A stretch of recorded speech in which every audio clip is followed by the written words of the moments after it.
बिस्मिल्लाहिर्रहमानिर्रहीम अस्सलामु अलैकुम।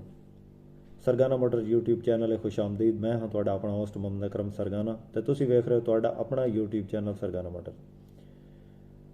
प्यारे दोस्तों, रोज़ाना तुहाडी खिदमत अच्छियां ते सस्तियां गड्डियां लैके हाज़र होने अज जनाब तुहाडी खिदमत हुंडई शाज़ोर लैके हाज़र होए जनाब। इस गड्डी की मुकम्मल डिटेल जानने वास्ते वीडियो एंड तक जरूर देखना। तो जेडे भाई चैनल ते नवे उन्होंने अगे गुजारिश है कि रोज़ाना इस तरह दी वीडियोज़ साडे चैनल को ज़रूर सबसक्राइब करें, नाल घंटी के निशान दबा लवें ताकि रोज़ाना जी जी वीडियो लाइए तुहाडे ताईं फौरन पहुँच सके। जनाब पहले गड्डी चारों साइडों तो वेख लो, इस तो बाद मालिक का इंटरव्यू करना। मालिक का इंटरव्यू तुसी ज़रूर सुनना। तो इस गड्डी की बचत खर्चा सारा इस गड्डी इस वीडियो तुहानूं दसने। जनाब वीडियो एंड तक जरूर देखो। गड्डी जनाब फैसलाबाद का नंबर है, स्टील का बंपर लगा है विद सारी तुहानूं विखाइने जनाब।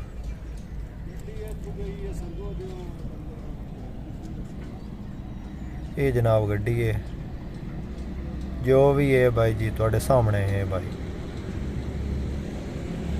रेट भी इसदा मुनासिब है, मालिक नाल तुहाडी गल कराइने। बस वीडियो नूं वेंदे रहना। टायर शायर ठीक है, सो पेंट वे उतरे होया, रंग शंग लगी साइडों तो, बॉडी का कम शम होने वाला।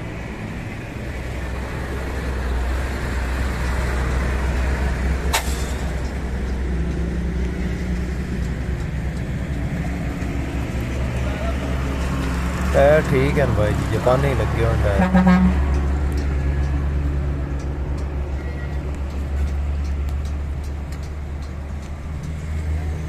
खुरली शुरली सही है, सो अंदर स्टपनी पई है।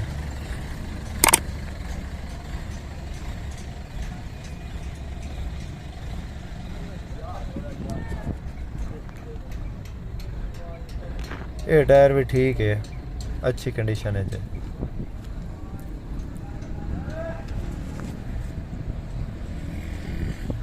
लोकेशन है दी ज़िला जंग है, मलवाना मोड़।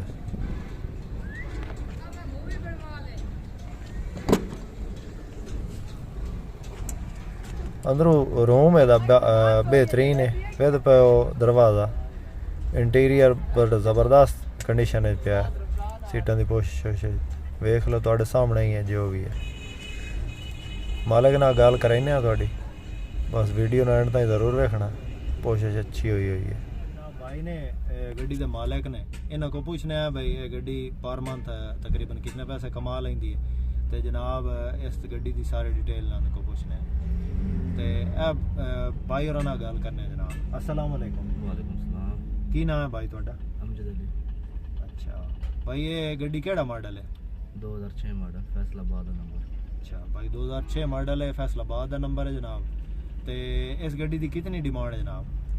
15.5 लाख। 15.5 लाख भाई और डिमांड कर रहे हैं जनाब। गड्डी तुहानूं विखा छड्डी है सारी। तो इंटीरियर इसदा ठीक है। इंजन की भाई जी की कंडीशन है? ठीक है। अच्छा इंजन इसदा ठीक है। किनू हो रहा है इस तो इलावा कोई काम शाम? कम थोड़ा मकैन है, बॉडी वाइज कम है, बाकी मैकेनिकल पूरी गड्डी। अच्छा मैकेनिकली फिट है जनाब। तो जनाब बॉडी का कोई तुहाडे सामने काम जो भी है। तो बाकी ये इस दे कोई प्यार मोहब्बत कर छड़ सो भाई?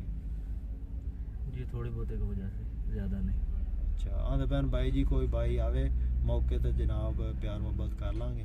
तो जनाब 15.5 लाख डिमांड है। इंशाल्लाह भाई ने अपने बड़े जो है ना अच्छे बंदे ने तो प्यार मोहब्बत कर लैणगे।